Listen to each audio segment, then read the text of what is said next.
신명기서는 모세의 설교와 그리고 모세의 죽음에 관한 내용을 기록하고 있습니다. 신명기 1장부터 33장까지는 모세의 고별 설교로 알려져 있습니다. 3편의 설교인데 1장부터 33장까지니까 그 설교가 얼마나 길고 방대하다는 것을 우리가 볼 수 있겠죠. 그래서 모세는 그가 3편의 설교를 신명기서를 통해 기록하고 있는데, 특별히 우리가 조금 전 읽었던 이 본문 말씀은 모세의 고별 설교 가운데 마지막 내용입니다. 마지막 내용. 마지막 내용이라는 것은 결론 중에서 결론 부분에 해당하는 것이고, 또 마지막이라는, 왜냐하면 이 설교가 끝나면 이제 모세는 하나님의 말씀대로 그가 죽음을 준비합니다. 임종을 준비하거든요. 그리고 또 이스라엘 자손들은 이제 모세와 떨어져서 이제 그들이 요단강을 건너서 가나안 땅에 들어가는 준비를 하게 됩니다. 한 사람 지도자는 느보산에 올라가서 하나님의 말씀대로 조용히 임종을 준비하는, 어떤 의미로 보면 하나님께서 모세를 위하여 준비된 영적인 가나안을 이제 들어가는 그런 아름다운 마지막 모습이고, 또 이스라엘 자손들은 반대편으로 요단강을 건너는 이런 모습입니다. 이런 이 대조적인 모습이거든요. 그리고 오늘 본문은 지금 이스라엘 자손들이 모세의 고별 설교를 듣는 내용입니다. 맞은편에는 요단강이 있습니다. 요단강이 있다는 것은 이제 그들이 요단강 앞에 모압 평지에서 이제 설교를 듣는데, 요단강에 강바람이 이렇게 불어오게 되면 좀 시원함을 느끼게 되겠죠. 지금 우리가 사용하고 있는 에어컨이나 선풍기 정도는 안 되겠지만 그래도 상당한 시원함을 느낄 겁니다. 그래서 이스라엘 자손들은 이 모세의 설교를 들으면서 굉장히 행복할 거라는, 행복감에 이렇게 충만할 거라는 그런 생각을 갖게 됩니다. 그들이 행복한 것은 40년 동안 그들은 광야에서 행군만 했잖아요. 근데 지금은 가만히 앉아서 설교를 듣습니다. 또 그것도 또 이 요단강의 그 강바람을 또 이렇게 쉬어가며 그들이 또 설교를 듣습니다. 얼마나 행복하겠습니까? 여러분, 예수 믿는 사람의 행복이 뭔지 아시죠? 예수 믿는 사람의 행복은 하나님을 예배하고 하나님을 찬양하고 하나님을 경배하고 하나님의 말씀을 듣고 하나님의 말씀을 받는 이 시간이 예수 믿는 사람에게는 가장 행복한 시간이 아니겠습니까? 지난주 저희 교회 청소년 수련부에서 미니 수련회를 갖게 되었어요. 거기서는 우리 청소년들의 그런 행복한 모습을 보게 되었습니다. 먼저 아이들이 입장할 때 교사들이 반겨주는 모습, 또 식당에서도 음식을 또 준비해서 또 함께 나누는 모습, 또 이제 찬양하는 모습들, 또 우리 예수전도단 우리 찬양팀과 열정적인 찬양, 또 우리 목사님의 또 열정적인 설교, 또 무엇보다 아이들이 뛰고 말씀 받고 또 설교 노트에다 또 일일이 메모하고 적는 이런 모습들 있잖아요. 이런 모습들 속에서 어떤 모습을 발견하게 되냐면 행복한 모습입니다. 여러분, 예수 믿는 사람은요, 하나님께 가까이 나가고 하나님 안에 머물고 하나님 안에서 말씀 받을 때, 그때가 가장 행복한 거예요. 근데 이런 이 행복한, 이런 이 준비가 그냥 이루어진 건 아니죠. 우리가 어떤 결과를 놓고 볼 때는 반드시 그 결과는 누군가의 희생이 있고 헌신이 있고 기도가 있고 무릎이 있다는 것을 우리는 잊으면 안 됩니다. 우리가 어떤 결과 앞에서는 지도자의 리더십도 필요하고 또 비전도 필요하고 또 교사들의 협력도 필요하고 또 특별히 코로나라는 이런 어떻게 보면 불편한 상황이잖아요. 우리 성도들의 또 학부모들의 동의가 또 필요하고 또 무엇보다 아이들이 또 자발적으로 나올 수 있는 마음이 있잖아요. 그래서 이런 것들이 다 어우러져서 합력해서 선을 이룰 때 좋은 결과를 맺게 되는데, 그렇게 무박 수련회였어요. 제가 시간을 보니까 한 2시간, 1시간 반, 한 5시간에서 6시간 정도 수련회했더라고요. 이 3일 동안, 한 6시간 동안 이 수련을 위해서 얼마나 많은 사람들의 수고, 얼마나 많은 사람들의 기도가 있었고 준비가 있었겠습니까? 여러분, 제가 이 말씀 드리는 것은 지금 모세의 입장을 한 번쯤 기억해 주기를 바라는 의미입니다. 우리가 이렇게 며칠 수련회를 위해서도 많은 분들의 수고가 있는데, 그러면 모세의 설교를 듣는 자들은 누굴까요? 오늘 본문에서 모세의 설교를 듣는 자들은 출애굽 2세대에 해당합니다. 출애굽 2세대라는 것은 다 광야에서 태어난 자녀들이라는 거예요. 광야에서 태어난 자들. 그 출애굽 2세대를 놓고 모세가 설교를 하는데, 이 모세의 설교가 이 준비될 때 얼마나 기간이 필요했을까라고 하는 겁니다. 제가 생각할 때 뭐 성경에 나와 있지는 않지만 그러나 모세가 이 신명기에서 이 고별 설교를 하는 데 있어 그는 40년 준비 기간이 필요하지 않았을까 생각합니다. 왜냐하면 모세는 40년 동안 그들과 함께 했고 40년 동안 그들을 겪었잖아요. 그들이 어떤 자들인지, 조금만 불편한 일이 생기면 원망하고 불평하고, 먹을 것이 없다고 원망하고, 물이 없다고 불평하고, 모세가 잠깐 자리 비우면 애굽에서 가지고 왔던 금들을 모아가지고 우상을 만들고 춤추고 파티하고 먹고 마시는, 이거는 모세가 경험한 거거든요. 그런 모세가 경험한 그 출애굽 2세대를 놓고 지금 모세가 설교를 하는 거예요. 설교를 하는데 이 모세가 40년 준비했다는 겁니다. 그리고 그는 설교를 하는 거예요. 마지막 그 메시지, 힘줘서 강조하고 싶은 모세의 그 메시지는 아마 이런 내용일 것 같아요. 설교 듣는 이스라엘 자손들이 이제 모세가 헤어지니까, 이 원래 이 헤어질 때 다수는 못 느끼거든요. 지도자의 마음을 알 수가 없다는 거예요. 모세가 갖는 그 절박함을 이 청중들은 잘 알 수가 없거든요. 근데 모세는 아마도 이 이스라엘 자손들이 역사관을 바로 가졌으면 좋겠다. 그래서 그 역사관을 통해서, 성경관을 통해서 그들이 하나님을 바로 믿었으면 좋겠고 하나님을 바로 예배했으면 좋겠다. 왜냐하면 그들은 불평이 많고 원망이 많고 툭하면 애굽으로 돌아가고 싶어 했던 그런 민족들이잖아요. 그러니까 이 애굽으로 돌아가고 싶었다는 것은 이 광야 생활이 그들에게 불편했다는 겁니다. 광야 생활에 그들이 만족을 주지 못했다는 거예요. 근데 진짜 만족된 이 가나안 땅은 애굽과 또 다른 비교되는 땅인데, 이 애굽에 갔을 때 그 풍요가 그들에게 유혹으로 다가올 때 그 풍요 앞에서 그들이 굴복 안 당할 수 있도록 그들이 믿음 생활을 잘하기 위해서는 정체성이 중요하다는 겁니다. 여러분, 우리 그리스도인들이 이 험한 세상에서 유혹받으면서 살아갈 때 흔들리지 않고 요동하지 않고 중심을 딱 바로잡고 살아가기 위해서는 무엇보다 바른 성경관이 중요해요. 하나님이 어떤 분이고 하나님이 나에게 어떤 의미고 하나님이 내 인생을 어떻게 인도하신다고 하는 이 바른 성경관. 또 중요한 것은 정체성이에요. 나는 하나님의 사람이고 나는 하나님을 믿는다고 하는 이 정체성, 내가 살아가는 삶의 가치가 하나님의 영광을 위해서 살아가고 하는 이 삶의 가치, 이런 것들을 다 모아서 모세는 지금 엑기스로 힘을 주어서 이렇게 이야기를 하는 겁니다. 여러분, 이스라엘이여, 너희는 행복한 사람이로다. 행복한 사람이라는 거예요. 오늘 본문에 보면 나와 있잖아요. 오늘 행복한 사람이로다. 29절에 보면 나와 있잖아요. 이스라엘이여, 너는 행복한 사람이로다. 여기서 모세가 너는 행복한 사람이로다 라고 했을 때 이 행복하다의 히브리 말은 어떤 뜻을 가지고 있냐면 충만한 행복, 완전한 행복, 이런 뜻입니다. 이 말을 바꿔 이야기하면 지금까지 이스라엘 자손들이 가졌던 갈증은 이 충만하다, 완전하다 이게 아니라 불완전한 행복 아니었겠습니까? 근데 모세는 이야기하는 겁니다. 이스라엘아, 너는 행복한 사람이로다. 이 말은 너희는 진짜 행복한 자라는 거예요. 근데 사실 이 말씀을 하는 이스라엘 자손들은 아직은 행복한 사람이 아니에요.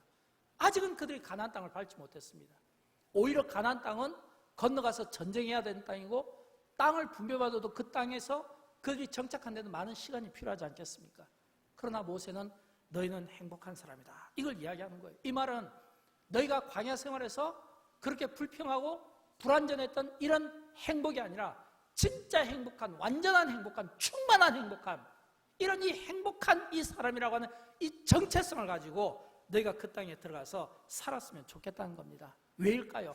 앞으로 그들이 건너가서 들어가게 될 가나안 땅은 이 광야와는 비교가 되지 않고 애국과는 비교가 되지 않는다는 거예요. 왜일까요? 오늘 본문에 보면 나오잖아요. 28절 말씀 같이 한번 읽어보도록 할까요?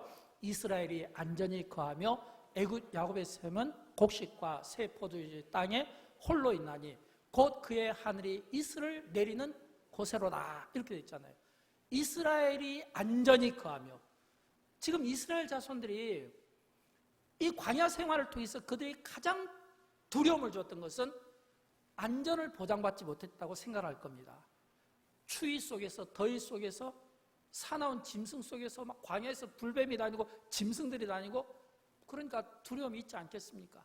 또 그들이 광야에서 가졌던 불평과 원망은 먹는 문제, 마시는 문제, 이거 있잖아요. 떡의 문제였잖아요. 근데 보니까 앞으로 너희가 건너갈 땅은, 들어갈 땅은 안전한 곳이다, 이 말이에요. 곡식과 새 포도주가 넘치고 이슬이 넘치는 곳이다라고 하는 겁니다. 이 축복을 지금 하나님께서 이스라엘 자손들에게 모세를 통해서 또 한 번 강조해서 약속하는 겁니다. 사랑하는 여러분, 우리는 많은 경우 행복을 어디에서 찾고 싶어 합니까? 사람들은 행복을 찾고 싶어 할 때 땅에서 찾고 싶어요. 환경이나 소유나 물질 또는 건강 또는 성공 또는 인맥 어떤 배경 이런 데서 찾고 싶어요. 우리하고 똑같은 생각을 가졌던 사람이 있잖아요. 솔로몬이잖아요. 이 솔로몬은 그가 해 아래서 그가 그 행복을 찾고 싶어서 누려보고 싶은 건 다 누려봤어요.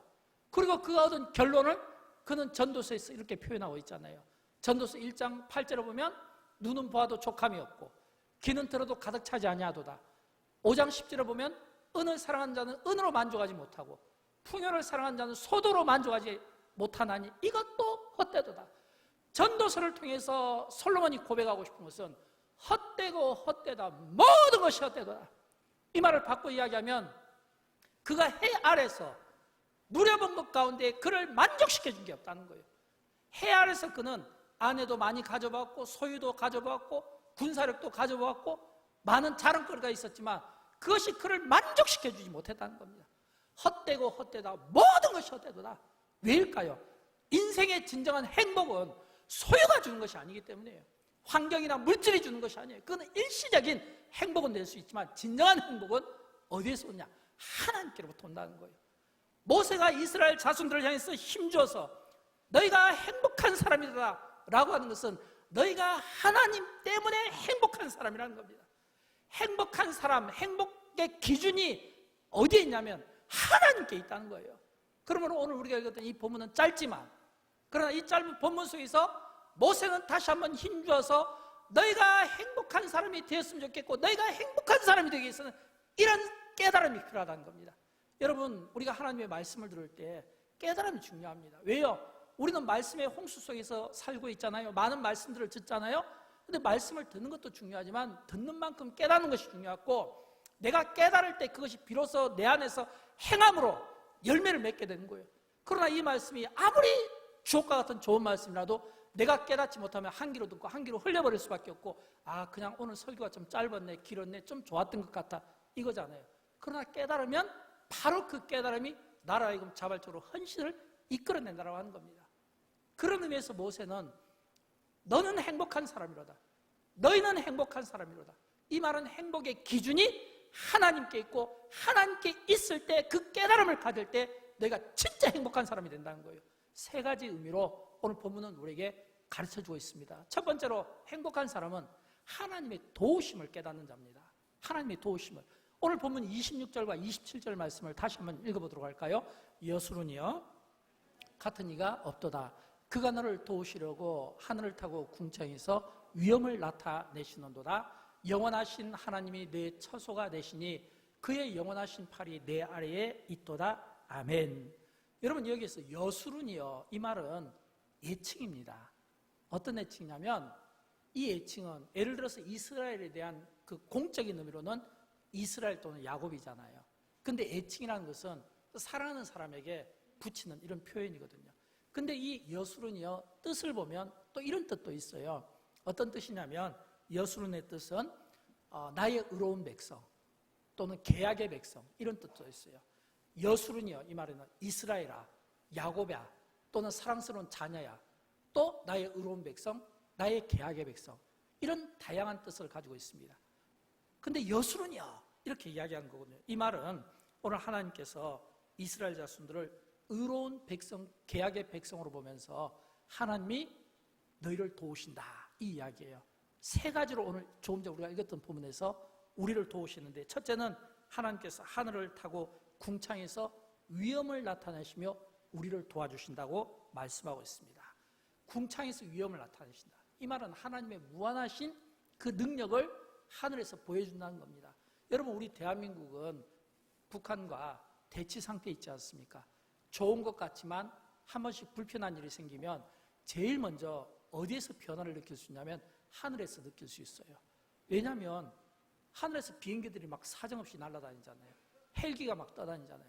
그러면 갑자기 하늘에서 비행기가 날아다니고 헬기가 떠다닌다는 것은 이 비행기가 가장 전투력이 강하잖아요. 가장 공격력이 강하고 또 이 하늘에서 가장 멀리 내다볼 수 있잖아요. 그래서 이 하늘에서 비행기가 막 떠다니고 헬기가 떠다니는 것은 이유가 뭐냐면 우리 대한민국 국민들을 지켜주기 위함인 겁니다. 그런 것처럼 하나님께서 그 무한하신 권세와 능력을 가지고 하늘에서 딱 위엄을 나타내신다. 이 말은 언제든지 하늘에서 우리를 도울 준비를 하고 계신다는 바로 그 의미가 담겨져 있다는 겁니다. 두 번째는 나의 처소가 되어주신다는 겁니다. 나의 처소. 앞에서도 말씀드렸듯이 광야는 처소가 아닙니다. 불편한 곳이에요. 두려운 곳이에요. 위험한 곳이에요. 근데 이 처소가 되어주신다는 것은 하나님께서 이스라엘 자손들을 품으신다는 의미입니다. 아이들의 행복은 어디에 있을까요? 아이들의 행복은 부모가 아이들을 꽉 안아줄 때잖아요. 아이들은 부모가 탁 안아줄 때 가장 행복을 느끼는 거예요. 그래서 신명기 1장에 보면 처음 시작할 때 어떻게 말씀하고 있냐면 사람이 자기의 아들을 안는 것 같이 너희 하나님 여호와께서 너희가 걸어온 길에서 너희를 안으사 이곳까지 이르게 하셨다. 이스라엘 자손들이 발이 부르트지 않은 것은, 그들의 의복이 헤어지지 않은 것은 하나님께서 안으셨기 때문이라는 거예요. 하나님이 애굽에서 나올 때 안으셨고, 또 하나님께서 홍해바다가 막히셨을 때 길을 내시고 안으셨고, 여기까지 인도하실 때 안으셔서 너희가 의복이 헤어지지 않냐고, 너희가 발이 부르트지 않냐고, 너희가 여기까지 오게 된 것은 그 안으신 은혜가 있었다는 거예요. 이게 뭐냐면 너희의 처소가 되어주시겠다는 이 말씀인 겁니다. 세 번째는 강한 팔로 붙들어 주셔서 이기게 해주시겠다는 겁니다. 27절에 보면 그가 내 앞에서 대적을 쫓으시며 멸하라 하시도다. 여러분, 우리가 성경에 보게 되면 성경에 있는 전쟁의 역사 가운데 보면, 또 우리가 찬양할 때 보면 자주 나오는 표현이 있잖아요. 이 전쟁은 여호와의 전쟁이요, 이 전쟁은 여호와의 전쟁이요. 여호와께서 그 밤에 전쟁하시고 새벽에 전쟁하시고 여호와께서 전쟁하신다는 거예요. 우리의 싸움이 아니라 하나님의 싸움이라는 겁니다.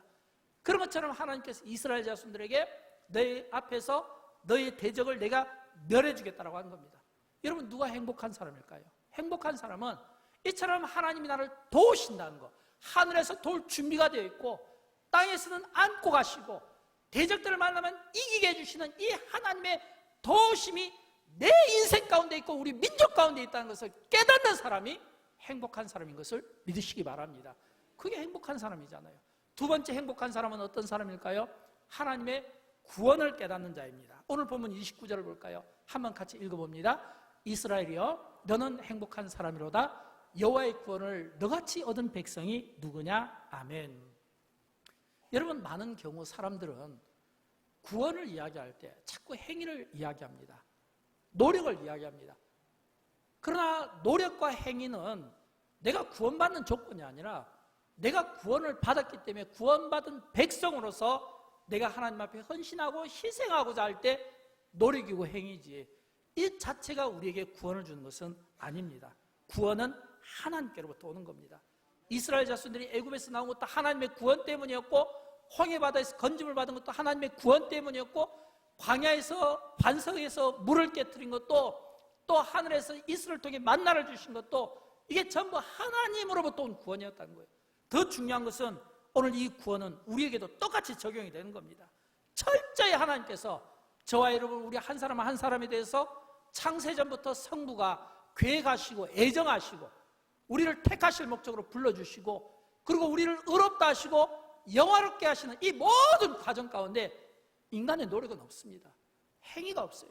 전적인 하나님의 도우심이고 전적인 하나님의 은혜라는 것을 우리는 로마서를 통해서 보게 됩니다. 로마서 8장 29절부터 30절 말씀을 같이 한번 읽어보도록 할까요? 하나님이 미리 하신 자들을 또한 그 아들의 형상을 본받게 하기 위하여 미리 정하셨으니 이는 그로 많은 형제 중에서 맏아들이 되게 하려 하심이니라. 또 미리 정하신 그들을 또한 부르시고 부르신 그들을 또한 의롭다 하시고 의롭다 하신 그들을 또한 영화롭게 하셨느니라. 아멘. 이 특별한 이 구원이 우리에게 임한 겁니다. 여기에 인간의 노력이 있나요? 여기에 인간의 행위가 있나요? 없잖아요. 전적인 이거는 하나님의 은혜로 이루어진 구원인 것을 믿으시기 바랍니다. 여러분, 인생의 복이 어디에 있을까요? 똑같이 우리가 두 사람이 있어도요, 이 말씀이 어떤 사람에게는 믿어지지 않아서 지금도 마음문을 닫고 믿지 못한 사람이 있는가 하면, 이 말씀이 믿어져서 아멘으로 화답하며 이 말씀 때문에 즐거워하고 행복해야 하는 사람도 있습니다. 우리가 먼저 예수를 믿은 것은 바로 그거예요. 내가 믿은 이 구원을 아직도 믿지 않은 누군가를 향해서 우리가 선교든 또는 우리의 전도든 또는 우리가 가족 구원을 위해서 쓰임을 받으라고 우리에게 주신 은혜입니다. 그래서 저는 이 구원이 특별한 구원이라고 이름을 붙이고 싶어요. 이 구원이 하나님의 특별한 은혜라고 이름을 붙이고 싶어요. 모든 사람에게 임한 구원이 아니기 때문입니다.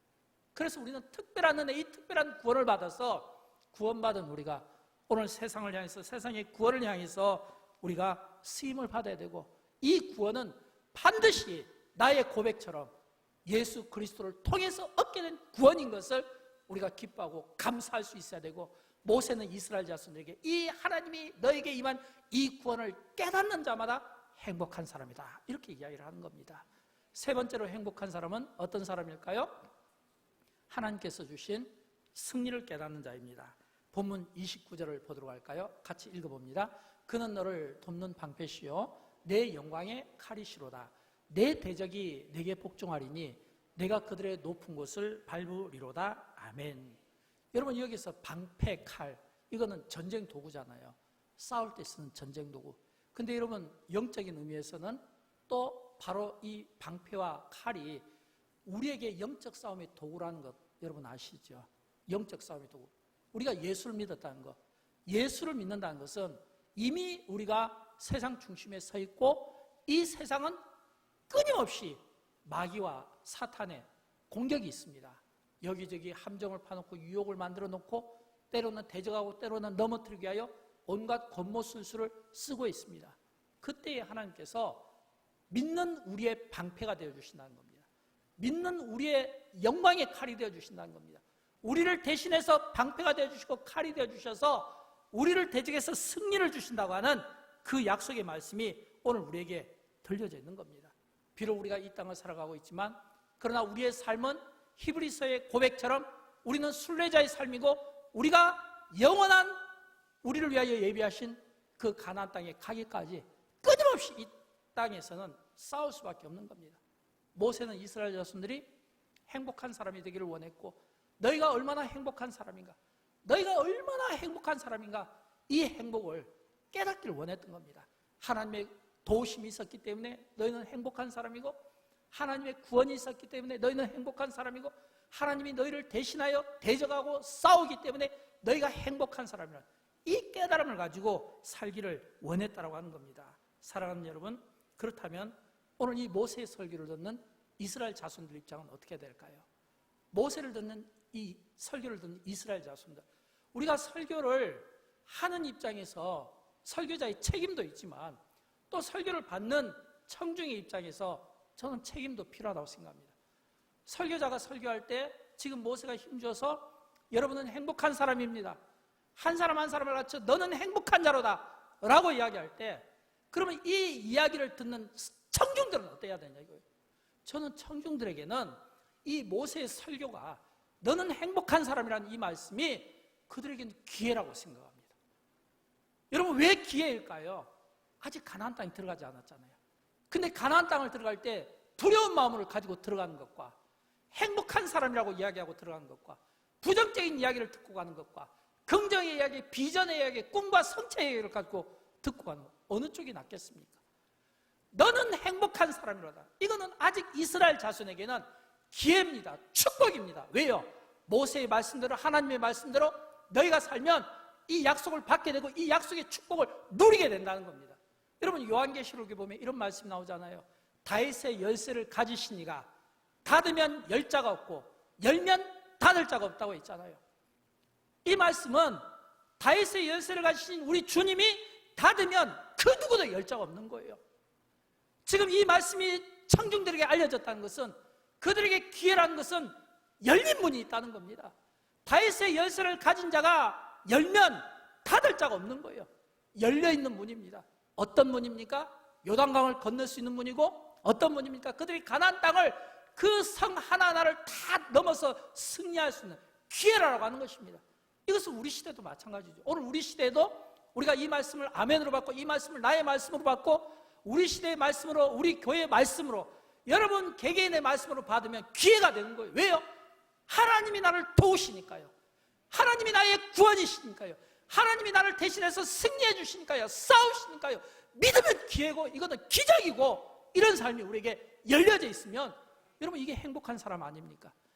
그래서 너희는 행복한 사람이라는 거예요. 이 행복을 지금 모세는 힘줘서 이스라엘 자손들에게 말하고 있다는 겁니다. 결론은 모세가 지금 이 설교를 통해서 이스라엘 자손들에게 들려주고 싶은 메시지는 이거예요.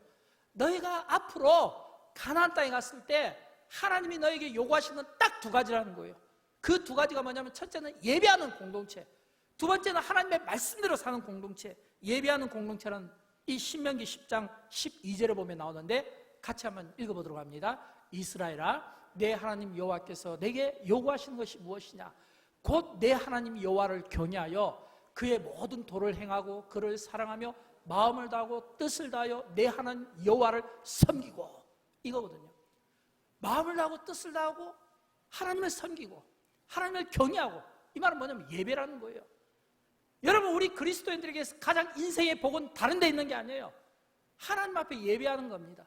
성경은 일관되게 창세기부터 요한계시록까지 하나님께 예배하고 하나님을 예배하고 하나님을 사랑하고 경외하는 자의 복에 대해서 말씀하고 있습니다. 하나님을 가까이 하며 인생의 복이라고 이야기하고 있어요. 인생의 복이 다른 데 있는 게 아니에요. 우리가 하나님을 예배하고 하나님을 사랑하고 하나님을 교제하는 이 풍성함 속에 모세가 그것을 지금 이스라엘 자손들에게 가르쳐주고 싶었던 거예요. 두 번째가 있습니다. 두 번째는 하나님의 명령과 규례를 잘 지키라는 겁니다. 신명기 10장 13절에 보면 내게 명하는 여호와의 명령과 규례를 지킬 것이 아니냐, 이 말씀은 신명기 5장에 나오는 십계명을 가리키고 또 신명기에 나오는 율법, 하나님의 법도 이걸 가리키는 겁니다. 하나님의 법, 율법, 신명기, 계명, 이런 것들이에요. 여러분, 이런 것들이 왜 필요할까요? 이런 것들이 필요한 것은, 가나안 땅에 들어가서 너에게 필요한 것은 하나님 앞에 예배하는 삶이고 너희가 하나님의 말씀대로 사는 것이고, 시편 144편 15절에 보면 이처럼 여호와를 자기 하나님으로 삼는 백성은 복이 있도다. 여러분, 여호와를 하나님으로 삼는다는 것은 뭐예요? 늘 하나님과 가까이 하는 거잖아요. 하나님과 가까이 하는 것은 성도에게는 예배, 찬송, 기도, 이거 아니겠습니까? 사랑하는 여러분, 하나님은 나보다 우리를 더 사랑하시고 우리보다 우리를 더 위하시는 분이신 것을 믿으시기 바랍니다. 하나님은 우리에게 행복을 주고 싶어 합니다. 우리가 행복한 삶을 살기를 원합니다. 그러기 위해서는 어떻게 할까요? 하나님과 교제에 힘쓰고 기도에 힘쓰고 말씀 공부에 힘쓰는 거 아니겠습니까? 사랑하는 여러분, 모세는 그의 마지막 임종설교, 마지막 장면 고별설교를 통해서 힘주어서 너는 행복한 사람이로다, 너는 행복한 사람이로다, 이 말은 너에게 주어진 이 행복함, 완전한 행복, 충만한 행복 빼앗기지 말라는 겁니다. 빼앗기지 말라는 겁니다. 여러분, 우리에게 주신 이 행복이 언제 빼앗길까요? 성경을 보면 이스라엘 자손들에게 주어진 이 행복이 언제 빼앗겼을까요? 사사기를 보면 알잖아요. 사사기는 사실은 하나님께서 그들에게 안식을 누리고 행복한 삶을 살고 축복을 누리라고 준 땅인데 오히려 어둠의 땅으로 만들어버렸잖아요. 왜냐하면 하나님을 잊었기 때문입니다. 하나님을 다음 세대가 제대로 섬기지 못하니까 다른 세대로 바뀌어졌기 때문이에요. 이스라엘 자손들이 언제 행복을 빼앗겼을까요? 성경에 보면 사사기에서 요수아와 그 후에 일어난 장로들, 그들이 다 죽은 이후에는 다른 세대로 바뀌었다고 성경은 우리에게 이야기하고 있습니다. 당연히 다음 세대가 돼야 되는데 다른 세대가 된 겁니다. 왜일까요? 하나님의 말씀대로 예배 생활하지 않고 기도하지 않으니까 가나안이 준 그 풍요 앞에서 굴복당하고 그 풍요를 우상으로 섬기니까 요수아와 그 후에 장로들까지는 괜찮은데 그 생존한 사람들이 다 죽고 나니까 다른 세대로 바뀌었다는 거예요. 다른 세대로 바뀌었다는 것은 그들이 이제 하나님 없이 살았다는 겁니다. 여러분, 이것은 참 끔찍한 일이고 우리가 새겨봐야 될 말씀 아닐까요? 저는 설교를 준비하면서 이런 생각을 해봤습니다. 영광교회가 2020-2030 비전이 있는데 2020 비전은 어느 정도 결과를 본 것 같아요. 왜냐하면 모든 분들이 다 동의를 하기 때문입니다. 이제 그리고 그 마지막 그 결과 보고를 이제 불과 100일도 남겨두지 않은 가운데 있습니다. 지금 우리 교육자들이 바쁘게 지금 일하고 있거든요. 또 그러면서 또 동시에 2030 비전이 만들어졌잖아요. 2030 비전이 얼마나 잘 이루어지고 있는가? 제가 판단하기로는 아직은 잘 되고 있는 것 같아요. 아직은. 왜냐하면 신실하신 잘 준비된 갖추어진 우리 목사님들, 강도사님, 전도사님이 계시기 때문에 아직은 잘 준비된 교사들이 있고 아직은 성숙한 부모들이 있기 때문에 합력하여 선을 이루기 때문에 아직은 제가 볼 때 괜찮은 것 같아요. 기도하는 사람들이 있고 기도하는 주의 종들이 있고 열정적인 이런 주의 종들이 있으니까 괜찮은 것 같아요. 그러나 앞으로 이 아이들이 10년, 20년 후에도 지금 저의 생각과 같을까라고 한 데는 제가 의문을 가질 수밖에 없는 겁니다. 왜일까요? 지난주 우리 주일밤 우리 청소년 수련회 세 번째 마지막 날에 참 제가 마음이 아팠던 게 있어요. 그게 뭐냐면 이제 설교하시는 우리 목사님이 시편 2편을 이제 이렇게 딱 이제 이렇게 시편 2편을 이제 우리가 서로 말씀을 교독하겠습니다라고 하는데 그리고 계속 뜸을 들이더라고요. 계속 뜸을 들이더라고요. 그러다가 이제 우리 목사님이 그러잖아요. 우리 청소년들이 일주일에 딱 한 번 성경을 찾으니까 기다려 주십시오. 이렇게 이야기를 했어요. 그 이야기를 딱 들으면서 제 안에서 오버랩이 된 사건이 있어요. 그게 뭐냐면 일주일에 아이들이 딱 성경을 한 번 찾는다는 이야기가 사실은 제가 좀 솔직히 말하면 좀 놀랐습니다. 왜냐하면 우리 집에서 막내가 보니까 큐티를 하고 있더라고요. 어떻게 큐티를 하나? 성경을 한 번밖에 안 찾던데 아마 목사님이 겸손하게 이야기했겠죠. 근데 수련회를 가만히 보니까 이 아이들이 들어올 때 휴대폰을 바구니에 놓고 비치된 성경을 갖고 들어가더라고요. 또 나갈 때는 또 비치된 성경을 놓고 또 휴대폰을 갖고 가더라고요. 이거 꼭 목욕탕에 가서 열쇠 놓고 물건 놓고 빼곤 이런 거예요. 왜 이러지? 제가 집에 가서 아내에게 물어보고 또 우리 교육자들에게 물어보니까 오래됐다고 합니다. 오래됐다는 거예요. 또 저희 집에 제가 우리 막내에게 너 이제 꼭 성경책을 갖고 다녀야 된다고 또 성경책이 집에 없어요. 이거 목사 집에 성경책이 없다고 하니까 이것도 참 부끄럽더라고요. 왜 성경책이 없냐고 하니까 이제 아이들이 이렇게 타 지역으로 하면서 가져갔다고 하더라고요. 여기서 성경책을 그냥 가지고 갔다는 거예요. 왜 성경책이 없지? 목사 집에? 제가 그래서 또 우리 부목사님하고 이야기를 해봤어요. 언제부턴가 여수도 그렇고 서울도 그렇고 전국에 교회 학교 아이들이 예전에 우리가 생각할 때는 주일학교 졸업하면 졸업 선물이 성경책이었고 중학교 졸업하면 성경책, 고등학교 졸업하면 성경책이었는데 매번 졸업할 때마다 그러니까 졸업하면 고등학교 졸업하면 적어도 성경책이 3권이 있어야 되거든요. 아이들이 버리고 안 갖고 다니니까 언제부턴가 교회에서 성경책 대신에 도서 상품권, 문화 상품권 바꿔주면서 성경책이 없더라고요. 보니까 이건 참 심각한 일인 것 같아요. 제가 참 회개를 했어요.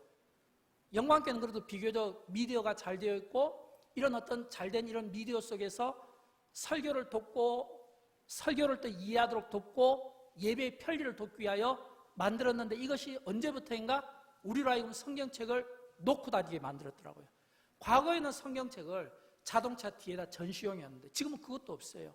이제는 휴대폰이 있잖아요. 스마트폰, 영리한 휴대폰이 이 성경을 대신해 주는 겁니다. 여러분, 저와 여러분 우리 기성세대는 우리가 성경을 안 갖고 다니더라도 크게 문제가 되지는 않는다고 생각합니다.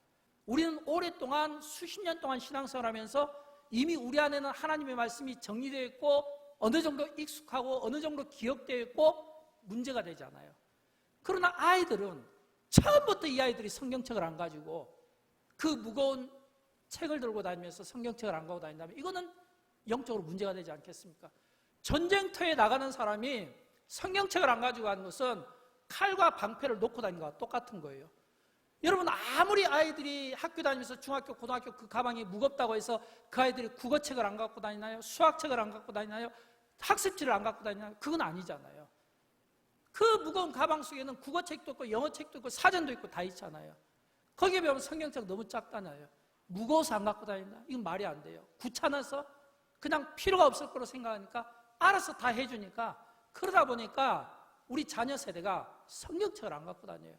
제가 이제 이 여름 휴가 끝나고 수련회 다 끝나면 우리 교육자들과 상의해서 이런 비전을, 이런 캠페인을 하고 싶어요. 우리 자녀들이 성경책 들고 다니기 캠페인.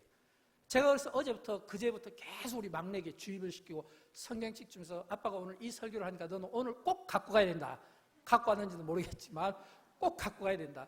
성경책 캠페인을 가졌으면 좋겠어요. 이거는 상당히 심각한 이야기입니다. 제가 요즘 휴대폰으로 책을 많이 읽고 있어요. 한 달에 10,000원만 주면 제가 원하는 모든 양의 책을 다 읽을 수 있어요. 누워서 읽기도 하고 오디오를 틀으면 듣기도 해요. 좋은 점이 너무 많아요. 그러나 좋은 점이 많지만 저에게 딱 기억이 남는 것은 하나도 없어요. 제가 설교를 준비하거나 뭔가 좀 인용하고 싶어서 찾으려고 하면 도저히 찾을 수가 없어요.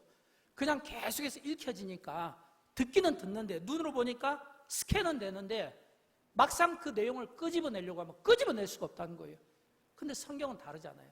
우리가 읽으면서 줄도 치고 메모도 하고 접기도 하고 익숙하잖아요. 갖고 다니는 거예요.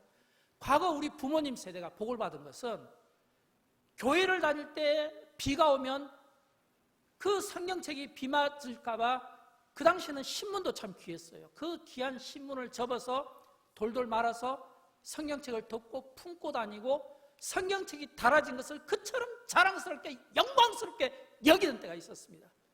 근데 지금은 너무 성경책을 귀찮게 생각해요. 불필요하게 생각해요. 이 과학이 우리에게 편리함도 주지만 때로는 이 과학 속에서 우리가 노예처럼 살기도 하고 우리 자녀들이 지금부터 이 성경을 갖고 다니지 않고 성경을 읽지 않으면 앞으로 이 아이들이 10년, 20년 후에는 어떻게 되겠나 이 말이에요. 우리와는 전혀 다른 모습이 될 수 있잖아요. 사사기를 통해서 우리에게 들려주고 싶은 것은 요수아와 그 생존한 장로들이 죽었을 때는 다음 세대로 바뀌었다는 겁니다. 영광교회 2030 비전은 다음 세대지 다른 세대가 아니에요. 다른 세대로 바뀔 수가 있다는 거예요. 여러분, 기독교는 고난이 좀 필요합니다. 과거 우리 부모님 세대가 그 전쟁과 가난과 그 기근 속에서 무릎 꿇고 맨 땅에 헤딩하는 심정으로 기도하고 하나님 앞에 예배드리고 그 복을 우리가 누리고 있는 겁니다. 그 복을 우리가 누리고 있어요. 우리 자녀들에게 우리가 더 좋은 복을 주기 위해서는 뭔가 우리가 결단이 필요하고 노력이 필요하지 않겠습니까? 모세는 염려가 많았을 것 같아요. 어떤 염려입니까? 저 이스라엘 출애굽 2세대들이 저들이 하나님을 바로 모르고 저들이 하나님 때문에 행복하다는 것을 모르고 하나님이 그들에게 행복을 주는 분이라는 것을 모르면 분명히 가나안 땅에 가서 풍요 앞에 무릎 꿇을 건데 풍요 앞에 굴복당할 건데 풍요가 그들에게 우상이라고 섬기고 절을 하게 될 건데 여러분, 모세에게 그런 염려가 없겠습니까? 이미 40년 동안 겪었던 이스라엘 자손들이잖아요. 모세는 타는 심정으로 이야기를 하고 싶었던 거예요.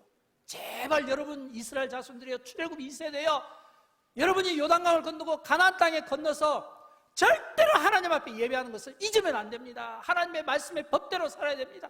계명대로 살아야 됩니다. 잊지 마십시오. 이 이야기를 하고 싶지 않겠냐라고 하는 겁니다.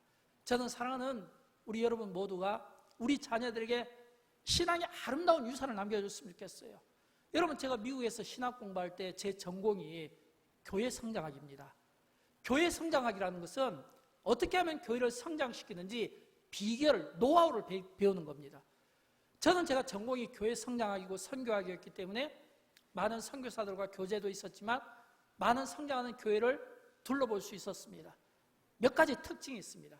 성장하는 교회는 반드시 역사가 길다는 겁니다. 100년, 200년, 300년 돼도 흔들리지 않는 역사를 가지고 있다는 겁니다. 성장하는 교회는 반드시 계대신앙이 있습니다. 어느 교회든지 대한민국 어디에도 여수도 마찬가지예요. 100년, 200년 된 이런 교회를 가면 특징이 반드시 계대신앙을 가지고 있어요.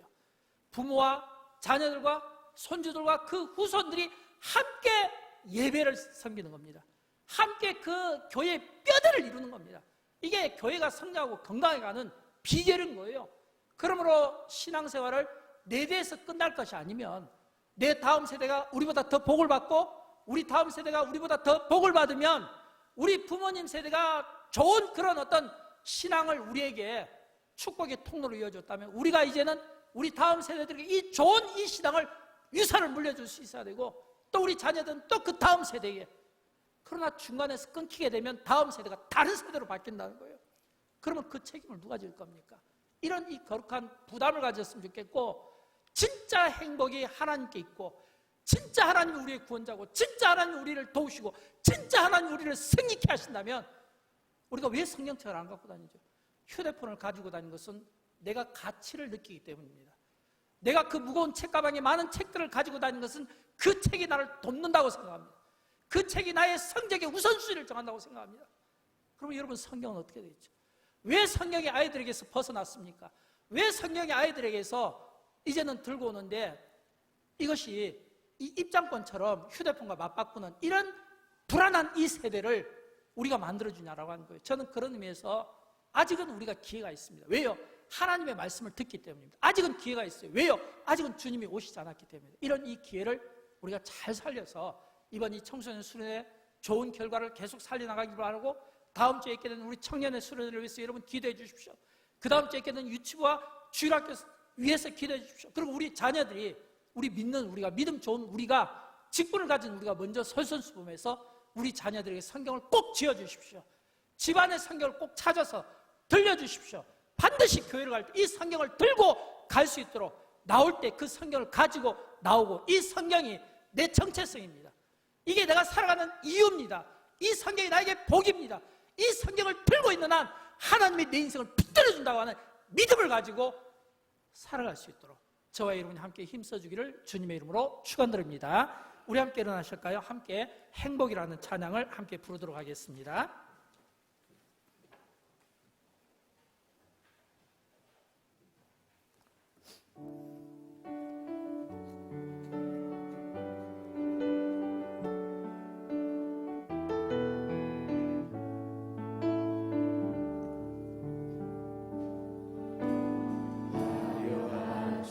않아도 정결하게 사는 삶, 가진 것이 적어도 감사하며 사는 삶, 내게 주신 작은 일 나눠주며 사는 삶, 이것이 나의 삶의 행복이라오. 눈물 날 일 많지만 일 많지만 기도할 수 있는 것, 억울한 일 많으나 주를 위해 참는 것, 비록 작은 삶 주 뜻대로 사는 것, 이것이 나의 삶의 행복이라오. 이것이 행복,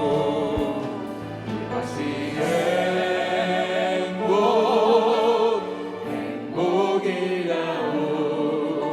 세상은 알 수 없는 하나님 선물, 이것이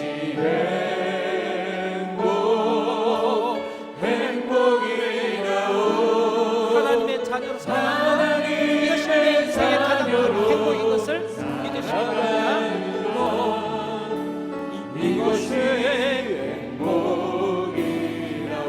이것이 행복이라오. 이것이